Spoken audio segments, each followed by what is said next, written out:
Bonjour, bonjour, bonjour et bienvenue dans le podcast de l'APM. Aujourd'hui, nous accueillons Norine Chai avec qui nous allons parler de sagesse animale. Mais quel programme! Norine a un parcours incroyable. De Master of Science, un doctorat vétérinaire en poche, il devient directeur du parc national de Manda au Tchad. Puis il entre au Muséum d'histoire naturelle avant d'être directeur adjoint de la ménagerie du Jardin des plantes à Paris. Au passage, il a validé un deuxième doctorat. Il devient diplômé du Collège européen de médecine zoologique, qui, si je ne m'abuse, est le plus haut diplôme de spécialisation en médecine vétérinaire. C'est tout, Norine? On s'arrête là ou j'en ai oublié? T'as oublié des trucs, mais ça va, ça J'ai suffit. oublié des trucs. Alors, en général, j'essaie de juste, tu vois, pas du tout être exhaustif sur la présentation, mais là, il y en avait quand même beaucoup, beaucoup à dire. Ouais, et puis, à la limite, c'est très, très bien comme ça, parce qu'après là, me prendre pour un mégalo. Alors, j'ai pas dit, mais je vais quand même le rajouter, que certains doivent te connaître par la télévision parce que tu as été ou tu es encore dans un show, sur France Télé. Oui, en fait, j'ai eu mon émission à mon nom qui s'appelle L'Arche de Nourine sur France Incroyable. et c'est une émission qui me suivait un peu partout dans le monde où j'allais opérer les animaux, sur les 4 coins de la planète. Ouais. Et j'ai été aussi un peu médiatisé avec, des émissions, sur France 2 toujours, avec Adriana Carambeu et Michel Simès aussi. C'est ça, mais donc personnage médiatique aussi. Mais Ouais, alors moi, aussi. je dois t'avouer que, ce matin, parce que, je raconte à mes enfants quand même ce que je fais la journée. Ils sont pas très, très grands, tu vois? 8 et 10 et 13. Mais ce matin, j'étais avec mes 2 garçons et dans le métro, je leur ai montré le trailer de, l'Arche de Nourine et c'est incroyable. Tu vas, dans la savane. Tu es où? Tu es dans un pays d'Afrique, en général? Ouais, ça dépend. Là, c'était l'Archénorine, on était, Afrique du Sud, Afrique du ensuite, Sud? Costa Rica, Cambodge, OK. heu, Et donc tu vas, tu trouves, enfin, il y a des animaux qui sont en mauvaise santé, qui sont blessés, tout type d'animaux de taille, de l'alligator à l'éléphant, passant par une hyène qui s'est, prise dans un barbelé et toi tu vas, les, sauver quoi, en gros. Tu c'est vas ça, les opérer et de ce que j'ai lu, c'est toi on te réserve que les opérations les plus difficiles. c'est ça.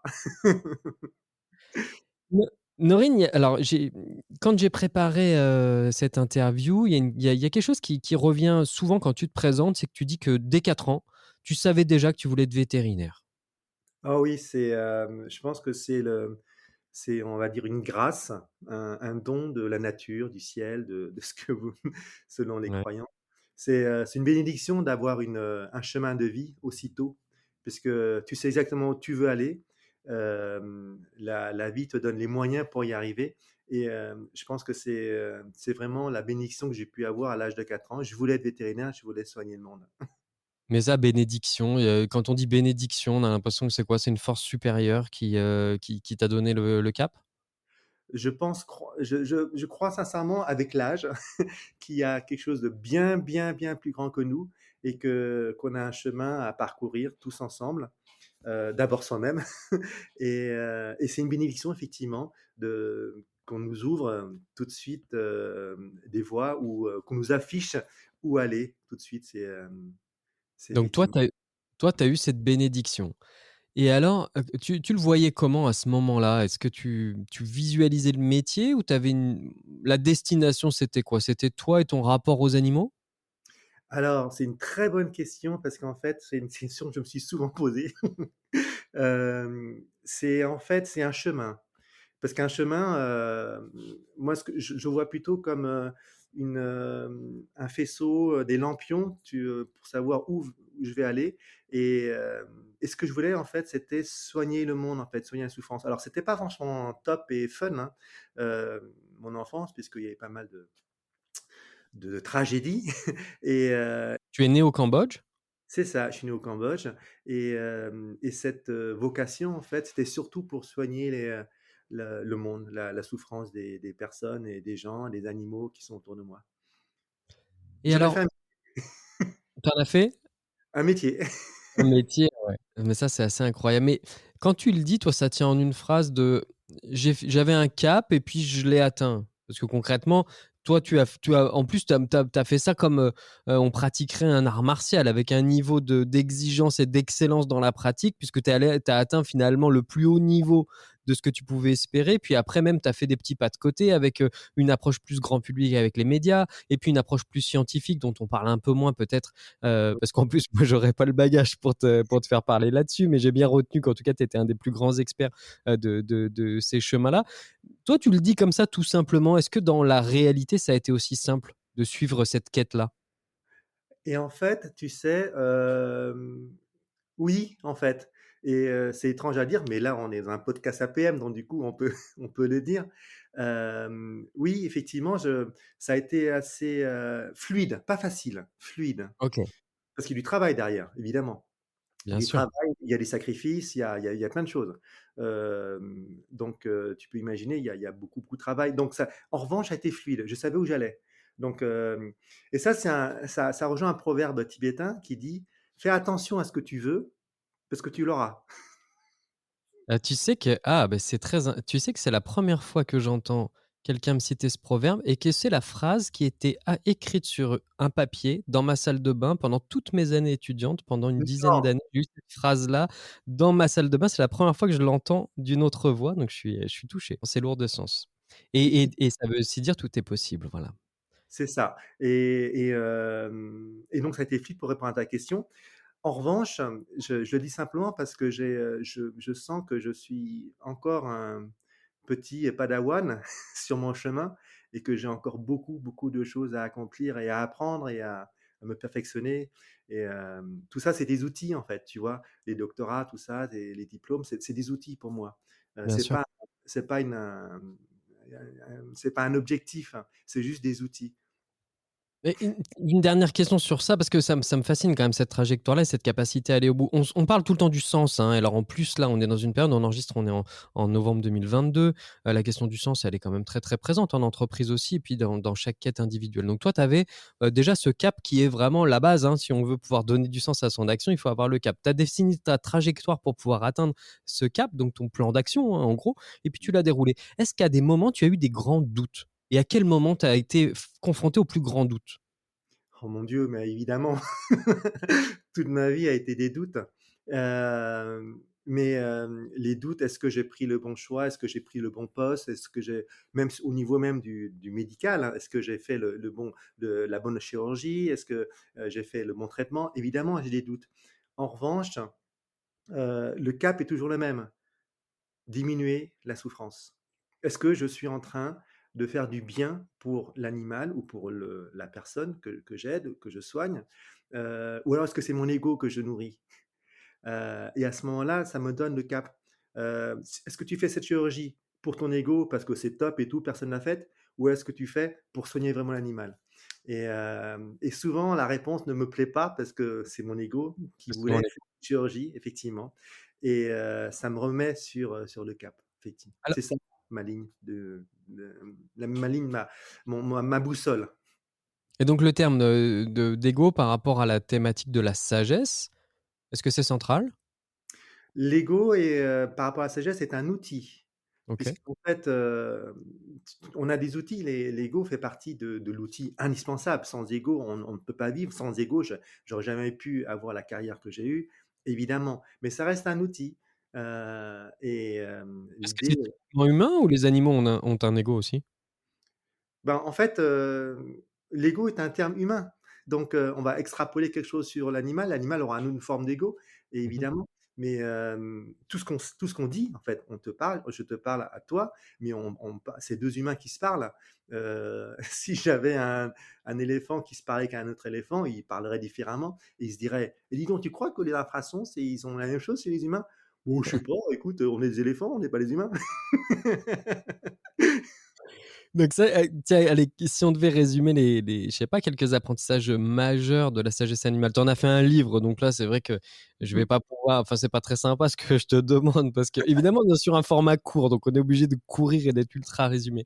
Mais finalement, les quelques basiques et quelques fondements de de de de ton ouvrage là, sur la sagesse animale, qu'est-ce qu'on doit retenir ou savoir? Ou quelle porte on a envie d'ouvrir, tiens, plutôt? Alors, la porte que j'aimerais qu'on ouvre, c'est que d'abord, nous cette sagesse, on l'a en nous parce que nous sommes des animaux, et que notre condition animale nous permet, si on a conscience de notre condition animale, eh bien, ça nous permet de retrouver cette condition justement de sagesse où pendant des milliers d'années, des millions d'années, nous avons appris à nous adapter à un environnement qui change.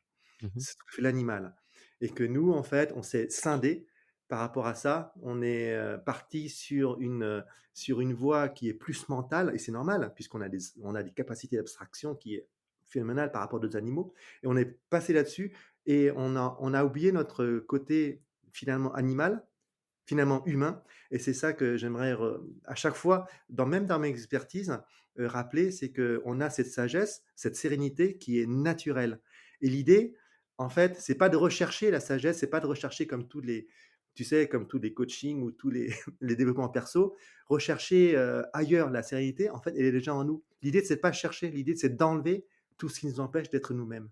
Et qu'est-ce qui nous empêche d'être nous-mêmes alors? Bah, déjà nous. C'est nous, le problème c'est nous. Bon, une fois qu'on a compris ça, déjà on a fait un pas. Mais oui, c'est énorme parce qu'en fait, si je te dis par exemple, ça je le dis souvent en expertise: «Est-ce que tu as mal aux dents?» Non, Bon, ben, tu t'es pas posé la question de savoir est-ce que tu as mal aux dents avant que je te pose la question. non. Bon, c'est-à-dire qu'en fait, le bien-être de tes dents est naturel. Ouais. C'est-à-dire qu'en fait, si tu extrapoles ça, ton bien-être est naturel. Tu captes ce que je veux dire? C'est que ta sérénité, ta sagesse, ton état en fait de plénitude est naturel. OK. Extrapole maintenant par rapport à au reste et notre état naturel et tout ce qui nous empêche de cet état naturel, ben, c'est nos distractions mentales, nos envies, nos peurs qui sont, qui n'existent pas. On a gardé des émotions animales, mais on en traduit avec un langage humain. C'est-à-dire que tu prends l'avion, tu as eu des secousses, tu as eu peur, Mmh. émotion primaire, tu as eu peur, mais ensuite tu gardes cette mémoire de peur alors que l'alerte n'existe plus. Tu vas la garder, tu vas la transformer en angoisse, tu vas la transformer en parfois dépression, en colère, en jalousie, en ce que tu veux et en Ça, fait, c'est différent chez l'animal. Lui, il vit son émotion, puis après ça s'arrête? c'est ça. Il a pas cette mémoire lui?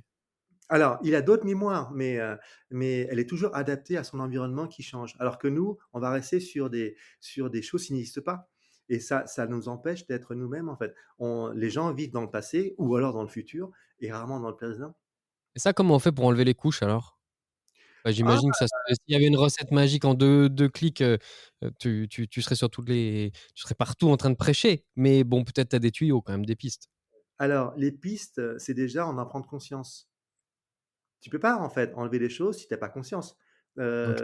Tu as une veste là, si tu as pas conscience de ta veste, comment veux-tu l'enlever? Mmh, Tu vas tu avoir as raison. conscience si tu as chaud, par exemple, là. Mais, imagine que tu es chaud et tu oublies que tu avais porté une veste. Tu dis: «Oh punaise, j'ai chaud, j'ai chaud, j'ai chaud». Enlève ta veste. «Ah oui, c'est vrai, j'ai porté». Donc avoir conscience des choses, avoir conscience qu'on est vivant, avoir conscience lorsqu'on marche, avoir conscience lorsqu'on mange. Heu tu vois, tu te goinfres. Moi aussi, je me goinfre parfois. Je dis: Ouais. «Putain, arrête arrête de te goinfrer». Aie conscience de ton corps qui dit: «Stop» et voilà, des choses, avoir conscience et après tu as un travail, un vrai travail, bien sûr. Ça passe par notamment la méditation, par plein de choses. Mais les animaux, ils méditent pas eux. Ils sont en pleine méditation, Ah, ils sont en pleine perpétuelle. méditation. Mais Ah parce oui. qu'en fait, ils sont en permanence avec l'environnement. Tu sais, quand tu arrives, en consultation, je donne des consultations aussi, tu sais, tu arrives avec un iguane malade. Mmh mh. La première chose que je vais te poser comme question, c'est comment tu, fais vivre ton iguane? Est-ce que tu lui donnes la température qu'il faut? Est-ce que tu donnes, l'hygrométrie qu'il faut? Est-ce que tu donnes la nourriture qu'il faut? Est-ce que tu respectes son rythme de vie? Et cetera, et cetera. En Mmh mh. fait, je vais ton iguane malade n'est que la résultante de son environnement. Capte ça extrapole ça sur l'humain. Notre bien-être est résultante de notre environnement, aussi bien spatial que humain. C'est-à-dire que si tu vis avec des gens, professionnellement qui sont, toxiques, qui te bouffent Ouais. l'énergie, il y a peu de chances que tu sois un peu serein, en rentrant chez toi. Ça paraît tellement évident que c'est étrange que ce soit pas un de nos basiques. Comment tu l'expliques ça? Parce que, on est je pense qu'il y a une grande une grande forme de peur, la peur du changement, la peur de l'inconnu. Parce que finalement, tu prends des personnes qui sont dépressives, j'en ai beaucoup, elles sont bien en fait dans cet état-là, qu'elles connaissent bien et j'ai 2-3, enfin plusieurs même cas qui: «Ah non mais je peux pas en fait, je peux pas être heureuse parce que si je suis j'ai vécu, je me suis construite avec ça, avec ces problèmes, avec ces» tu vois? C'est il y a plein de choses ou alors le grand classique, les couples qui sont ensemble, qui s'entendent pas, je dis: «Ouais mais attends, mais si on se quitte, qu'est-ce qu'on va devenir? Qu'est-ce qu'on va» On va perdre. Ouais, Et OK. ouais, ou alors les boulots, tu vois? Alors du coup, je peux plus en parler parce que je l'ai vécu. Tout ce que je dis, tu vois, c'est l'expérience quand je dis, que quand on est justement, on doit être en harmonie avec notre environnement et si l'environnement ne correspond plus, et ben, on essaie de changer. C'est pour ça que j'ai quitté la ménagerie j'ai quitté un poste de rêve parce que l'environnement ne correspondait plus à mes exigences aussi bien professionnelles que spirituelles. Et alors l'harmonie, c'est quoi l'harmonie justement dont tu parles là? Comment on la définirait? Alors l'harmonie, je pense En qu'il harmonie. est d'abord intérieur. L'harmonie, c'est, je rappelle souvent qu'on a 3 cœurs. Le premier cœur, c'est celui-là, celui qui te fait vivre, tes passions, Celui qui tes bat. envies, ce dont tu as vraiment envie. L'enfant intérieur qui est en toi, l'enfant intérieur qui voulait avoir une vie d'adulte, qui rêvait de la vie d'adulte, qui pour changer les choses, changer le monde, enfin, c'est ici, ton premier cœur. Mmh mh. Ensuite, tu as un deuxième cœur qui est ici, c'est la La tête. tête. La tête va te dire: «OK, tu veux ça? On va faire tous en sorte que ça marche». Donc il va te donner la voie, il va te donner des outils, il va te donner la stratégie, la logistique pour arriver à ce que tu aimerais vraiment devenir en tant que petit enfant. Et le troisième cœur, c'est le ventre, c'est le courage. C'est-à-dire, est-ce que tu vas être prêt à te sacrifier pour ça, à te battre pour ça, à travailler pour ça?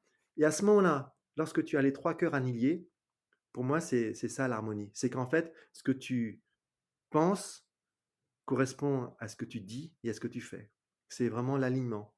Et à partir de là, en fait, tout s'éclaire puisque tout le monde c'est comme si, en fait, c'était comme dans Matrix, tu vois? Comme si Ouais. tout, s'alignait. Hem et c'est vraiment fondamental, je trouve. Là, on parle de destruction de la planète, on parle d'écologie, mais la base, c'est d'abord nous. Genre, comment veux-tu, soigner un monde si déjà tu es pas en harmonie avec toi-même, en fait?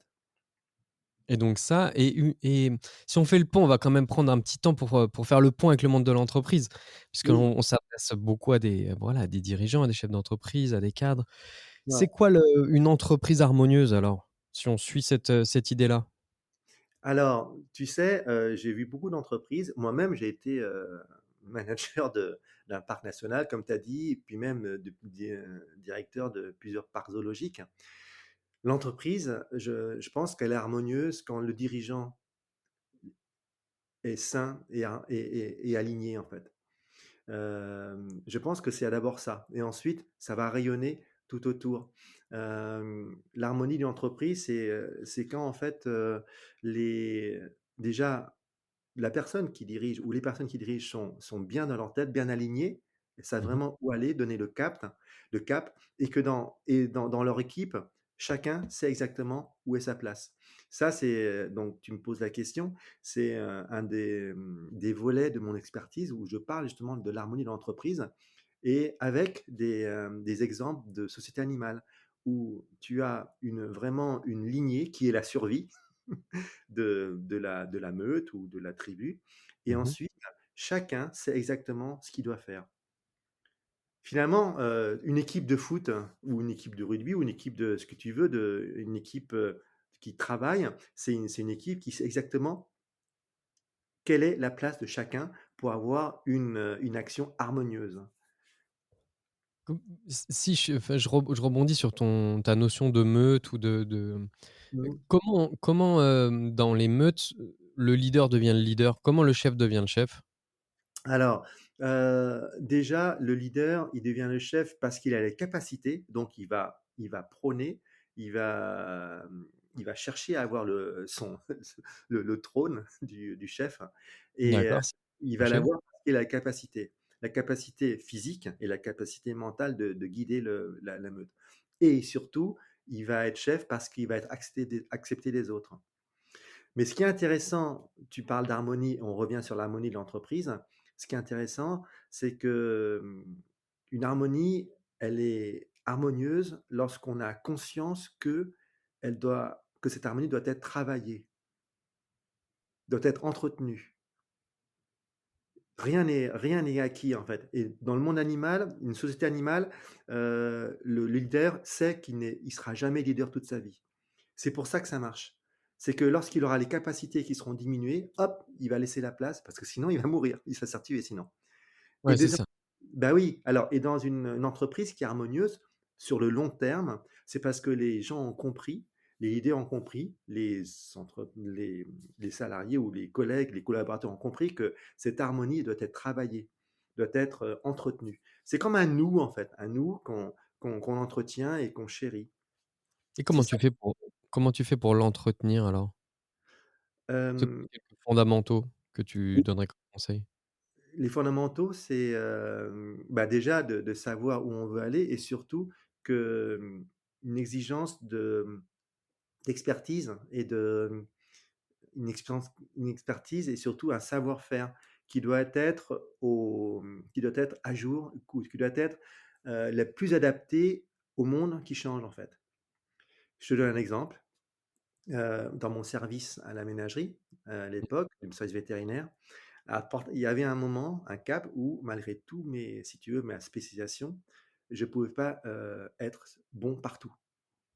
Et dans ces cas-là, pour la meilleure ou plutôt pour garder la qualité d'expertise vétérinaire de mon service, je me suis rendu compte qu'il fallait que je parte pour laisser la place puisque je ne pouvais pas garder cette place tout en faisant, plein de choses.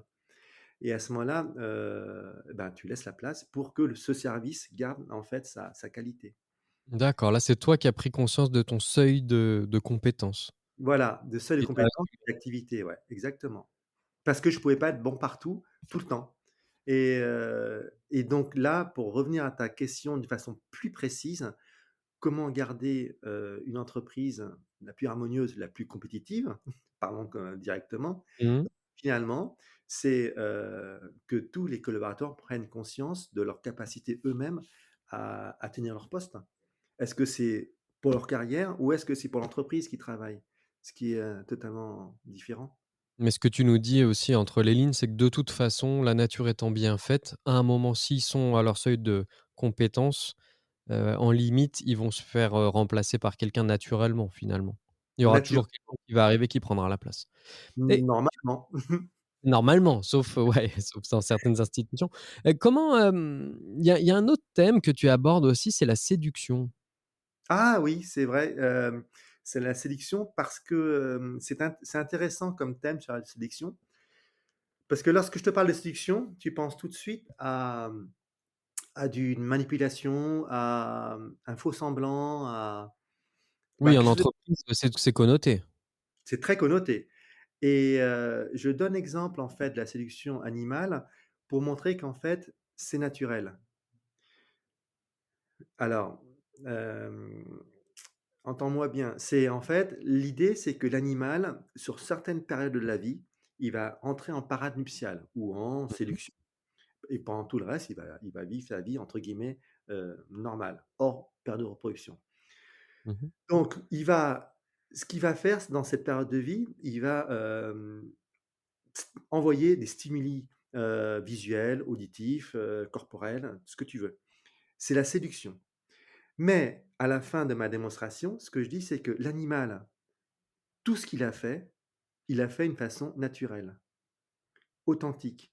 Ce que je veux dire par là, c'est que tout ce qu'on fait est naturel et authentique en même en entreprise de tous les jours, on séduit, mais c'est naturel. Alors la morale de tout ça, c'est que tout ce qu'on fait, c'est que, si on en prend conscience, n'est pas antinomique avec une certaine authenticité.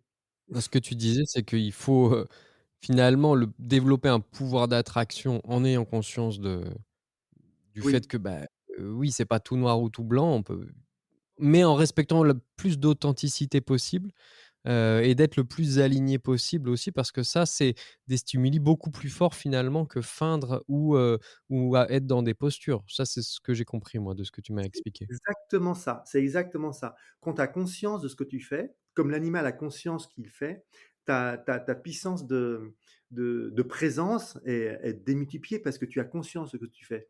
Parce que souvent, certaines personnes n'ont pas conscience qu'elles séduisent et pire, certaines personnes n'ont pas conscience d'être séduites. Parce que les animaux ont conscience d'être séduits ou de séduire. Ah oui. Et je te prends un exemple très simple. Un N+1 ou une personne, va avoir, des rapports, on va dire, très, très bien avec ses stagiaires, avec ses collaborateurs et il va accepter certaines choses et puis à un moment, il dit: «Oh merde, en fait, je me suis fait avoir». Oui. Donc là, je Moi, parle ça de me le fait avec mes enfants des fois ça. c'est-à-dire qu'en fait, elle a conscience de tout le comportement que tu peux avoir avec les autres et avec toi-même. Et si tu as conscience de ça, tu as conscience d'être séduit ou de séduire et si tu as conscience, bah, c'est à toi d'accepter ou pas. Tu vois? Comme le fait l'animal et si tu as conscience, eh ben, tu seras jamais en fait, déçu ou surpris parce que tu as déjà conscience du process en fait, qui est naturel. Tu tu Mais tu je comprends t'ai ce que je veux dire? Ouais, ouais, je comprends, mais je t'ai aussi entendu dire qu'on n'était jamais autant attractif que quand on était soi-même et Ah, justement, le plus bah, oui. possible aligné, sans phare et sans conscience justement qu'on est en train de faire quoi que ce soit. C'est-à-dire dire ce qu'on fait, faire ce qu'on dit, être juste, être fiable. Voilà, c'est un peu ces notions-là aussi que je t'ai entendu, transmettre, directement du monde animal au monde managérial. Hem Et ça, c'est quand même plutôt enthousiasmant, encourageant parce que justement, ça veut dire qu'on peut, laisser de côté les parades, les jeux et essayer de se recentrer sur, ce qu'on ressent le plus fort possible, et que normalement ça permet de rayonner. C'est exactement ça et en fait, quand je parle de séduction, c'est pour montrer que tout est naturel et qu'à partir du moment où tu es aligné, tu as plus besoin de toutes ces parades, en fait. Ah, c'est ça. Parce qu'en fait, tu restes naturel et quand tu vois bien les personnes qui sont naturelles, qui sont ancrées, qui sont présentes, elles ont pas besoin de parler, pour être entendues ni remarquées, en fait. Elles sont juste là et les gens le voient, en fait. Il y avait une question, aussi que tu abordes, c'est la question de la hiérarchie dans les meutes, dans les troupes ou dans les groupes d'animaux. Comment ça s'organise la hiérarchie, quand on peut pas, s'expliquer quels sont les codes, quelles sont les règles, qu'on peut pas se les transmettre par la parole? Comment ils font, les animaux? Alors, c'est pas parce qu'ils parlent pas que qu'ils se communiquent pas, hein. Ils arrêtent pas de se parler les animaux, ne serait-ce que par l'odorat, par les postures, par les codes, visuels ou, auditifs. Donc, bah, ta question est vaste parce que ça dépend des espèces, ça dépend vraiment beaucoup, beaucoup de groupes, ce qu'on appelle des taxons. Tu as par Mmh. exemple des hiérarchies très linéaires, donc tu as l'alpha, le bêta, l'oméga jusqu'à le plus petit rang. Donc c'est des hiérarchies très linéaires. On trouve ça chez les hyènes, par exemple. On trouve ça chez, beaucoup de sociétés de primates. Ensuite, tu as des hiérarchies, non linéaires, voire même, qui permutent. On trouve ça sur les oiseaux où, à un moment donné, selon la saison, on change brusquement de leader. Après, tu as des hiérarchies qui sont malléables, qui sont adaptatives, comme des meutes de loups, par exemple, où, lorsque on a vu ça sur le parc de Yellowstone, où, lorsqu'il y a un territoire nouveau et ben, le couple alpha va laisser un autre loup carrément prendre le lead parce qu'il aura le plus d'expérience dessus. Donc il y a Mmh. plein de hiérarchies différentes qui existent dans le monde animal et tout cela, toujours en adaptation avec l'environnement changeant. La hiérarchie, elle est vraiment adaptative avec le mode de vie de l'animal. Donc, C'est ça. On arrive à répercuter dans nos organisations.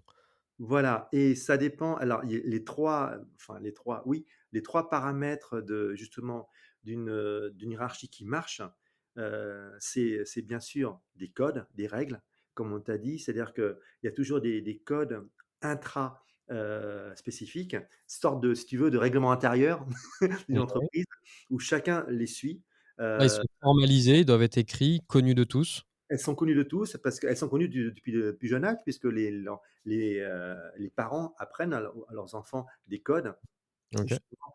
Ensuite, le deuxième point très important qu'on trouve dans le système animal, c'est que chacun a sa place, chacun sait exactement où il est et chacun voit les bénéfices d'être, là où il est. Genre le N-1, le dominé, ben, lui, il a à manger, il a parfois même, de l'opportunité de copuler, tout en n'ayant pas les désavantages d'être l'alpha, Alors la responsabilité, le stress, responsabilité heu, des stress mmh, de guider la troupe, de maintenir le territoire, de se battre contre les autres alphas. Donc il n'a pas mmh, ça. Il est tout à fait conscient de la chance qu'il a d'être un N-1 ou N-2. Et le troisième paramètre qui est hyper important, qu'on oublie souvent, c'est que chaque place est impermanente. Chaque animal sait que sa place, elle est, évolutive. Donc, OK, le leader, lui, il sait il sera pas chef toute sa vie. Donc et ça permet justement de garder une part justement d'efficacité et d'adaptation. Pourquoi le lion, mange le premier? Pourquoi la part du lion? Bah, parce qu'en fait, le lion, il a besoin des forces, c'est lui qui va être garant de la sécurité du groupe. Mais il mmh, sait que, si il se s'il est faible, on le voit dans la nature. Tu sais, un lion, j'ai vu ça dans le Kruger, en Afrique du Sud ou même, enfin, dans plein d'autres pays. Dès que le lion est blessé ou anesthésié, tu vois, il se réveille mal, il se fait taper dessus par les lionnes. Parce que tu es plus, apte à nous protéger, donc tu sers à rien. Donc c'est dur, OK. mais c'est ça. Eh ben, on va finir sur ces paroles de lion. Ça y est, ça fait déjà un petit moment qu'on papote du monde animal. J'avais encore plein de questions, mais le temps passe trop vite. C'était un moment court. Je serais ravi de te revoir et de voir l'expertise, en entier ou alors de t'accompagner dans un parc zoologique ou même, qui sait, dans les vastes plaines, courir après les animaux blessés pour les réparer et les guérir. Un grand merci pour cet échange. S'il y avait un dernier une conclusion que tu voulais offrir à notre audience, quelle serait-elle? Ouh là, je dirais essayer d'être nous-mêmes. Ah bah, voilà. Question large, réponse efficace. Un grand merci. À très bientôt. Salut!